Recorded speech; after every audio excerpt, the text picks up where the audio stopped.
Thank you so much for this introduction and for the invitation to give the closing keynote address at the conference. It is really an honor to give this closing farewell of sorts, and also to offer you some reflections occasioned by Saint Hildegard of Bingen, a Christian mystic from the 12th century who I think has a lot to teach us about ecology and the meaning of an ecological knowing today. So these reflections are really occasioned by my study, my very close and detailed reading of Hildegard's works that culminated in a book that is forthcoming later this year and is titled Green Mass, an Ecological Theology of St. Hildegard von Bingen. The reflections that I'm offering you here today are occasioned by the closing words, again, a farewell of sorts, that Hildegard gives in some of the visions that she offers us in her book, Scivias. At the close of the last vision in Book 2, she writes, and I quote, "But let the one who sees with watchful eyes and hears with attentive ears welcome with an embracing kiss my mystical words emanating from me, the living one," unquote. So she wants her readers or listeners to welcome her words with an embracing kiss. The reader or the listener is the subject of the kiss, the one giving a welcoming kiss to mystical words. Suggestive in the extreme, here are some of the questions that this mystical kiss raises. First, how is it possible to receive words with a kiss? When lips are articulated in an act of speaking, they do not plant a kiss on any surface unless it is the air itself that they kiss. Or do mystical words, mysticis verbis, blend with the kissing lips? Do speech, silence, and the rugged edges between them change when the spoken word is mystical? How do the depths of mysticism come into contact with the surface they kiss? Second, the sites of reception that Hildegard mentions do not include the mouth. Watchful eyes and attentive ears, that is the exemplary sense organs, welcome the words with a kiss.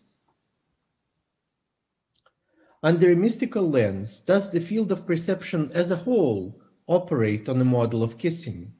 Is perception not triggered by the external pressure, leaving sensory impressions in our minds? Is it activated instead by the lightest touch, skin to skin, by words and appearances, by the skin of words and the rind of appearances that together weave the world? Third, whose mystical words are these? Hildegard's or those of God? Or both? What does it mean for the words that kiss and that call for the reciprocity of being kissed to emanate from me, the living one? Are these speaking words not spoken, not necessarily verbalized, because they are the expressions of the living? Are they the words of flesh, if not words in the flesh and as flesh, articulated in the fleshy language of mysticism? Is that why they don a mask of silence? I will not pretend that I have the answers to all or even to most of these questions. They, along with a number of others that they imply, will persist for the rest of our encounter today, planting perhaps their kisses on the body of this text that I'm presenting and on the body of thought of your eyes and ears. Hildegard herself makes the appeal to welcome her words with a kiss several times in Scivias. For instance, also at the end of the second and fourth visions in Book 2. Kissing and being kissed once is not enough, nor is raising a question and attempting an answer. They demand the never enough of a repetition, in the course of which the kissed and the questioned is experienced as that which, or the one who, cannot be revealed once and for all. Now, the reason why I'm sharing these reflections with you today is I think that Hildegard points us toward a more ecological theory of knowing based on this idea of a knowing kiss. And I call this an ecological theology of kissing. As Hildegard pictures them, creation and the knowledge of creation are interlaced through kissing, the kiss of God, exuding the greenest green of viriditas, which is her word for reflecting or expressing the self-refreshing capacity of finite creation.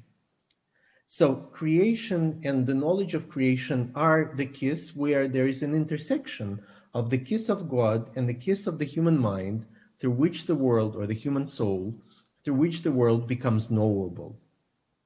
In the ecology of kissing, what doesn't seem to speak, and so is excluded from the traditional scope of logos, speaks the language of kisses. The kissing and the kissed dwell in the speaking of the kiss itself, in its fleshy mystical grammar. In philosophical terms, ontology and epistemology, being and the knowledge of being, are incorporated into the ecology of kissing. They are the manifestations of this ecology. Looking at another text by Hildegard, a letter that she addresses to the prelates at Cologne, we may find some of the most invaluable bits comprising an ecological theology of kissing. And this is what she writes, among other things, in that letter. These are the materials for the instruction of humankind, who understand by touching, kissing, and embracing, since these acts serve them. By touching, because a man remains in them. By kissing, because he gains knowledge through them. By embracing, because he exercises his noble power through them. Without them, without these three elements of touching, kissing, and embracing, without them, human mind would have no freedom of possibilities. So they are with humankind, and it is with them, end quote. The instruction, education, or edification of humanity is the construction of a dwelling for their ecological theology. The materials used for this edifice, touching, kissing, and embracing, are the acts of approximation and proximity, the kind of intimacy where, as in certain interpretations of philosophy, loving and knowing are one. It would be wrong for all that to visualize the edifice as an independent structure external to the humanity it houses. If Hildegard emphasizes that the materials are with humankind and it is with them, that is because she's alluding to how the Word is with God before and during creation. Touching, kissing, and embracing are humanity itself and the only dwelling worthy of human being. In Hildegard's sensuous wisdom of love, kissing corresponds to knowing. Without giving it a second thought, we usually, and on the contrary, associate a kiss with a lacuna in knowledge, a dark or a semi-obscure space and time of getting so close to the kissed that we fail to see them anymore, of shutting our eyes maybe, of having the lips and the mouth unavailable for the production of speech. So what sort of knowledge does Hildegard have in mind? The original sin forms a negative background for the model of knowing that, beginning in the mouth, travels down the winding paths of the digestive tract. For Hildegard, it is starting with the taste of the fruit he knew by disobedience that Adam received the harmful sweetness of vice in his blood and flesh. So the original sin begins by a certain act of eating, by an act of incorporation, by first tasting the forbidden fruit and then swallowing. Adam and Eve fatally erred when, in Hildegard's words, they tried to know the wisdom of the law with their intelligence, as if with the nose, but did not perfectly digest it by putting it in their mouths." Unquote. The forbidden fruit was bitten into, chewed upon, tasted barely, swallowed, destroyed, but not digested. Instead, the first humans were themselves digested into death through it.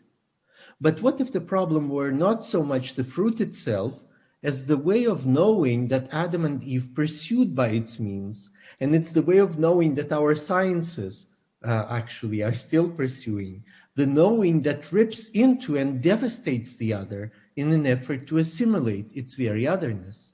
A knowledge known as analytical, to analyze, is to break down things, to digest them with the power of the mind. Should this thesis hold, then the plant on which the fruit grew would have to be renamed the tree of knowledge of good and evil knowing, right? So there are different kinds of knowing, and some kinds of knowing are good because they do not destroy the known object, and other kinds, and therefore are more ecologically sound, while other kinds of knowing are evil precisely because to know an object they destroy it, they bite into it, they analyze it into the smallest bits. The knowing that a kiss affords could not be any different from digestive assimilation. A kiss is utterly superficial, gliding or brushing on the surface of skin, touched by the lips that are themselves covered with exceptionally sensitive skin. Kissed, the words and the world are not swallowed by the knower, but loved and preserved in their independence. The knowledge that does not pass your lips has nothing to assimilate either. The mystical kiss is welcomed in all its foreignness. The lips, sensitive as they are, draw a protective barrier over the threat that our sharp teeth pose. Without putting anything in words, they say that the kiss is, in Hildegard's own expression, a kiss of peace, osculum pacis. Save for some carnivorous outliers, plants eat non-violently. They kiss and are kissed by the sun and by water. Without teeth or their equivalent structures, they do not destroy living shapes to nourish themselves. By and large, they, the plants, breathe and live on the surface, multiplying their leaves that are as much the plant's mouths as the roots. And just as a mouth need not have a shape recognizable as human or quasi-human, so the lips that kiss and are kissed need not be anthropomorphically familiar.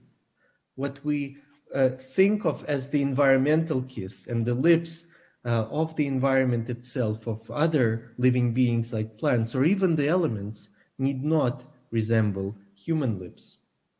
In fact, their defamiliarization begins right on the human face. Following Hildegard, eyes and ears too kiss the mystical words that arrive at their thresholds, verging on perception. The eyelids are undoubtedly kinds of lips kissing and kissed by light, which they also filter out. With the ears, things are more complicated. They are not divided into parts that would allow them to close and open all by themselves. To stop hearing, one needs to shut them with one's hand or other objects.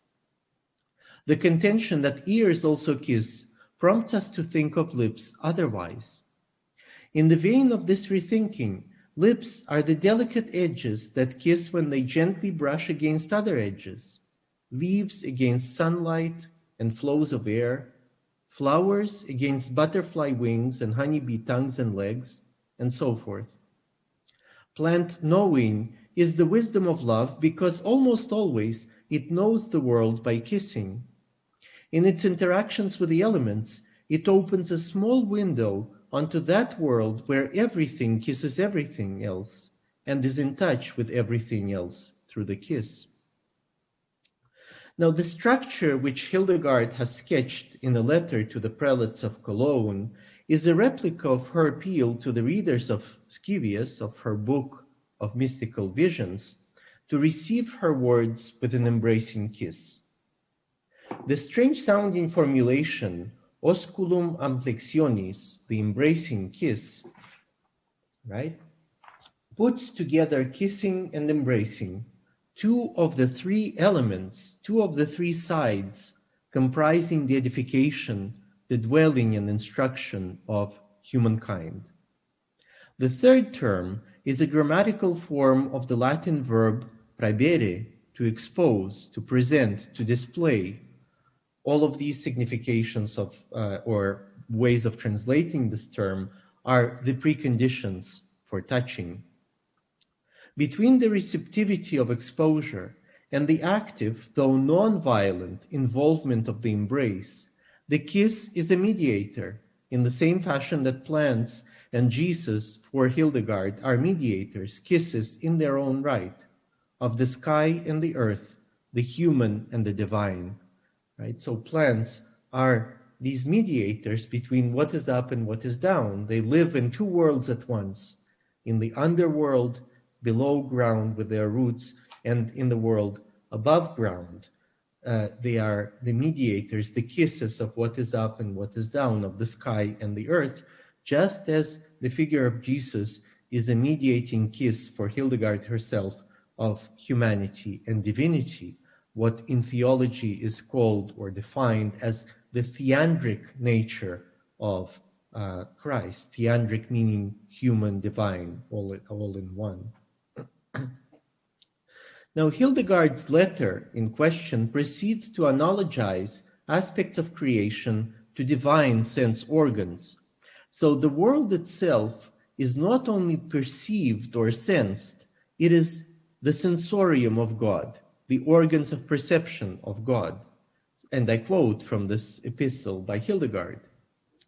From him the wind blows, saying, lacking no power, I have set the firmament with all its ornaments, with eyes to see, ears to hear, a nose to smell, a mouth to taste. So all of these sense organs are the sense organs of God himself spread through the world.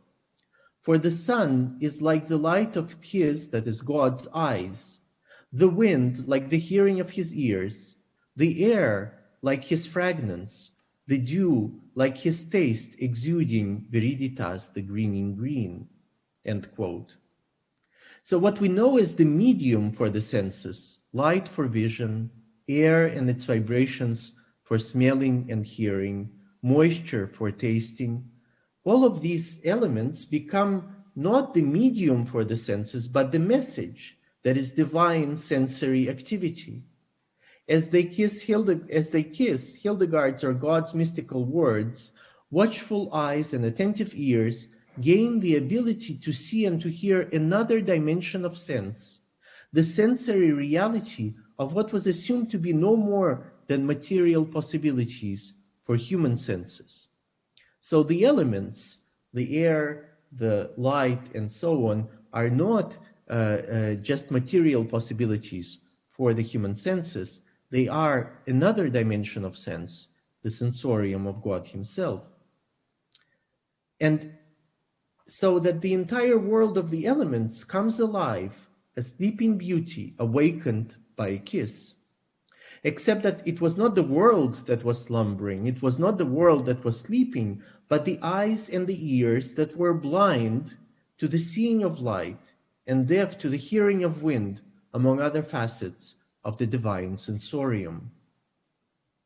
Of special interest to us is the environmental mouth of God, with its sense of taste embodied in the dew and exuding viriditas, Hildegard's word for the self-renewing power of creation, embodied in this term greenness, viriditas. Yet taste is an early stage of assimilation and incorporation, a harbinger of the knowledge that eats into things and eats them up. The other, non-violent, vegetal mode of knowing is prior to tasting, the lips momentarily joining the inassimilable surface they kiss, like the inassimilable energy of the sun that plants receive with their leaves.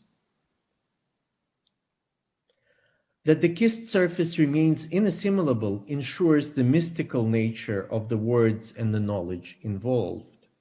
The greening green emanating from the divine mouth is a kiss given to creation so that it would be capable of refreshing and renewing itself, regenerating all by itself, as plants do in the spring, for instance. Right? So the act of creation is not a one-time act, a one-time occasion. It is an act of a constant recreation, which is embedded in the environment itself, embedded, for instance, in the vegetal world that rejuvenates or resurrects itself with every spring. Far from assimilating the world to God's digestive tract, this kiss imparts a divine power to this world. So it is not God who is the source of absolute authority in Hildegard, but rather the world itself, kissed by this divine power, is imbued with the potentiality, with the capacity for an infinite or almost infinite self-regeneration, self-recreation. That said, the gentle and generous impetus is not infinite. Its capacity for renewal itself needs to be renewed. In the mystical repetition of the creation narrative, Jesus incarnates a kiss of divine and human natures, promising rebirth when the power of Viriditas has catastrophically waned. Behind the scenes of Hildegard's interpretation as it bears on the theandric lurks the 12th century representation of Christ as a kiss. And I'm thinking here of another theologian, Bernard of Clairvaux, who writes a sermon on the Song of Songs, pivoting around the verse from the Song of Songs that says, "Let him kiss me with a kiss of his mouth." And in interpreting this verse from the Bible, Bernard of Clairvaux says, and I quote, "The mouth that kisses signifies the Word who assumes human nature.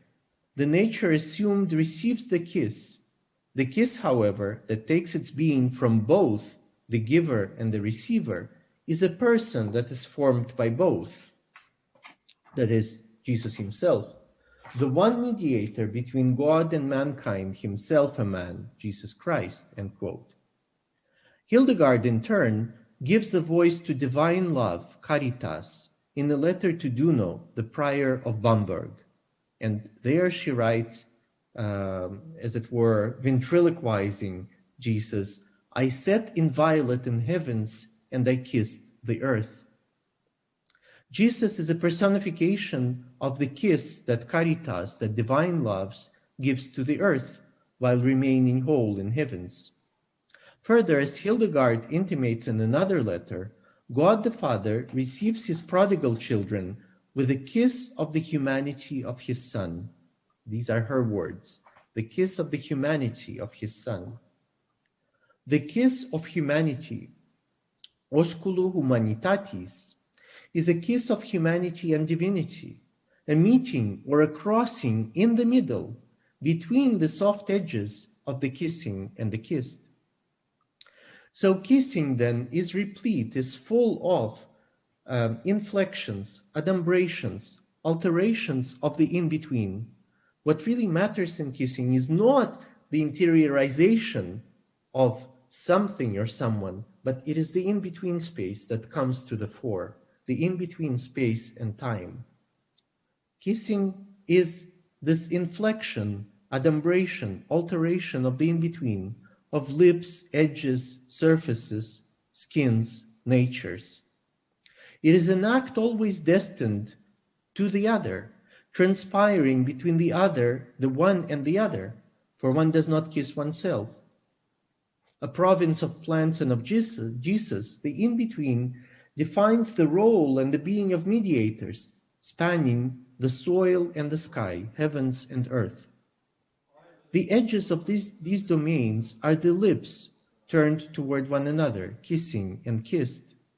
The kiss itself, nonetheless, is what grows or otherwise unfolds between them, as Bernard stresses in his sermon, and as Hildegard makes clear in the figure of the kiss of humanity.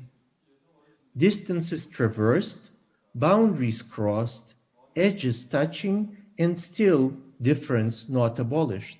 I sat inviolate in heavens, and I kissed the earth, says Hildegard, right? So there is proximity and approximation, but not a cancellation, not a negation of difference, of the alterity or the otherness of the other, be it the human other or the environmental other. In the ecological theology of kissing, the world and what lies beyond its horizons come together in the lightest as well as the most sensitive and sensuous touches. The horizon, in fact, we can think about horizon itself as a place or the non-place where the sky and the earth kiss, right? Their lips touch on the horizon. While playing on the surface of things, with the surfaces and soft edges that eventuate the kiss in the times and spaces between them, Hildegard is engaging in the serious work of building a dwelling for everything that is. That dwelling is nothing substantive. Relational through and through, it is situated precisely in the region of intermediacy, as a kiss distinct from the kissing and the kissed. And the dwelling, by the way, is of course a variation on the theme of ecology, because ecology as a word derives from Greek, putting together two words in Greek, oikos and logos. Oikos means dwelling, a house or a dwelling place, and logos is a very difficult word to translate because it has many possible translations, but it can mean logic, word, speech, or articulation, assembling, putting together. And it is in this sense that I understand Hildegard's ecological theology, her literal take on ecology in this sense. Kissing involves, therefore, external surfaces and the momentarily bridged gaps between them. But what about interiority, the indwelling of faith, and in the Augustinian tradition of God himself? Indeed, Hildegard sees in devotion to the divine what she calls the kiss of the heart, osculum cordis. And I quote from Hildegard's text here. And so the person promises the thing to God with good devotion and just reverence, and offers himself to him, that is to God, by a kiss of the heart, osculum cordis, that is by the will of his desire, unquote. A devoted soul receives a kiss from God right in its heart, in its very psychic core, in the depth of one's psychic interiority. According to a more radical interpretation, though, psychic interiority is born from that kiss. There is no soul, there is no psychic interiority before receiving this kiss of the other within oneself. Psychic interiority is born from that kiss, from the will of desire that turns inwards and finds divine exteriority within the circle that this will closes within oneself. The intermediacy of the kiss percolates into and animates the depths of the soul, aired in its interstices. The soul receives a kiss of the heart when it is out of breath, when it loses its innate connection to air, is consolidated in its self-identity, and no longer aspires to the other. I quote again from Hildegard. The breathless soul, the soul without breath, in its full knowledge, touches his, the devotee's, good sense with a conviction that he should do a certain thing, unquote. The kiss and the touch recall two of the dimensions of the human edifice and edification, whereas the third, the embrace of the other within, is their outcome. The embrace of the other within, right? And the whole trick, the whole difficulty here is how to embrace the other within without assimilating the other, without eating up and digesting the other, right? This is not just a metaphor. This is not just an allegory. It is another model of knowing, a model of knowing that is ecological as opposed to our default main hegemonic sort of knowledge that analyzes things, that breaks them down into the smallest components and incorporates them, therefore not respecting the alterity of the other, be it a plant other, be it an animal other, or be it the environment with its elemental components. The kiss of the heart troubles the distinction between the inner and the outer, shedding light on the surface of depth itself, the exteriority of interiority that breathes through the pores. It alludes to St. Paul's expression, the circumcision of the heart.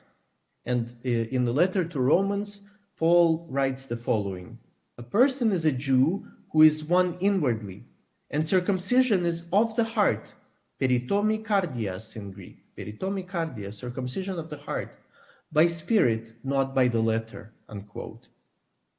Without a trace of violence which accompanies the act of circumcision, a kiss of the heart confirms that even our depth, whether bodily or psychic, is all skin. We are all skin, inside and out, psychically and physically. Exposed despite the hiddenness of intentions, desires, and stirrings of the will, it is to be caressed and brushed with lips, not cut and mutilated. The kiss of the heart, therefore, vegetalizes our profoundly animal heritage, sneaking exposure and superficiality into our psychic constitution. So, in order to come to terms with this ecological model of knowing, we have to start thinking about ourselves not as human animals, but as human plants, exposed even in the depths of our interiority. Like the leaves and flowers that open themselves up and expose themselves to the outside. Now, the words kiss of the heart are uttered again by Hildegard in the order of the virtues by the happy soul, Felix Anima. Addressing the virtues, she exclaims, and I quote, "Oh, let me come to you freely so that you would give me a kiss of the heart," unquote. And the virtues then respond, "We must fight you, royal daughter." The contrast between a peaceful kiss and military activity could not be starker.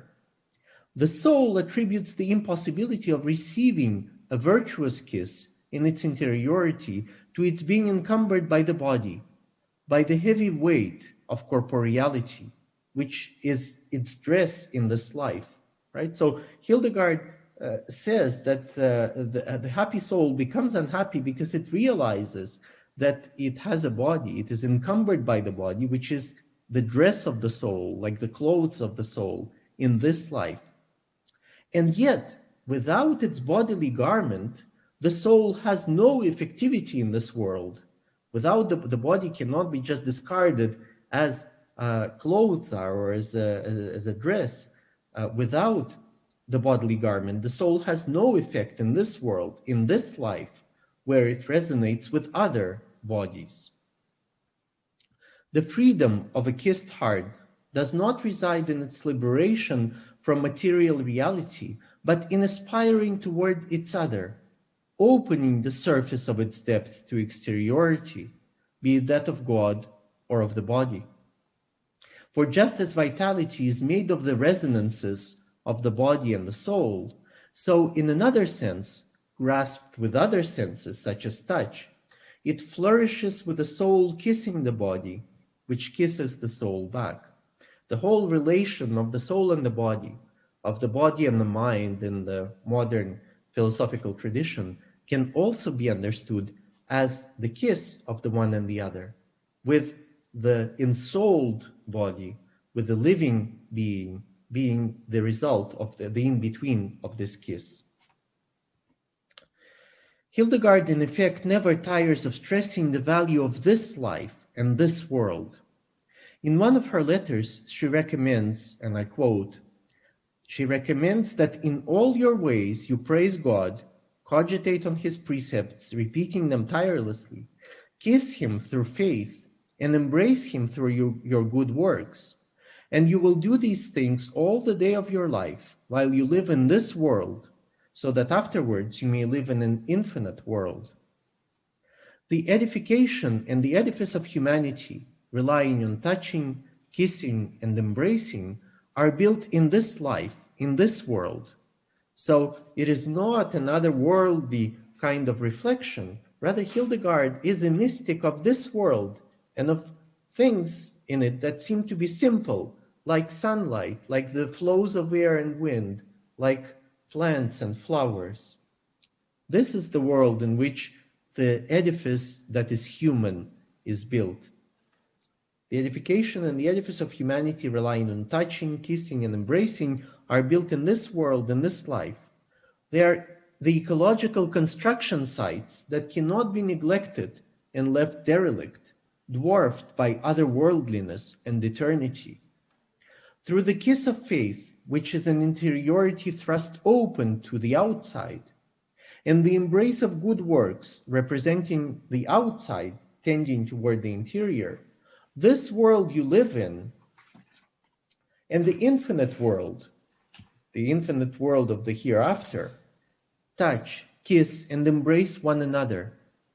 Those touches, kisses, and embraces are the points of contact between theology and ecology, green mass in the flesh and of the flesh, no longer at war with spirit, no longer at war with itself. Thank you very much for your attention. And I'm happy to take up questions or comments. Si les parece, pueden también hacer preguntas en español o en portugués o inglés, lo que sea.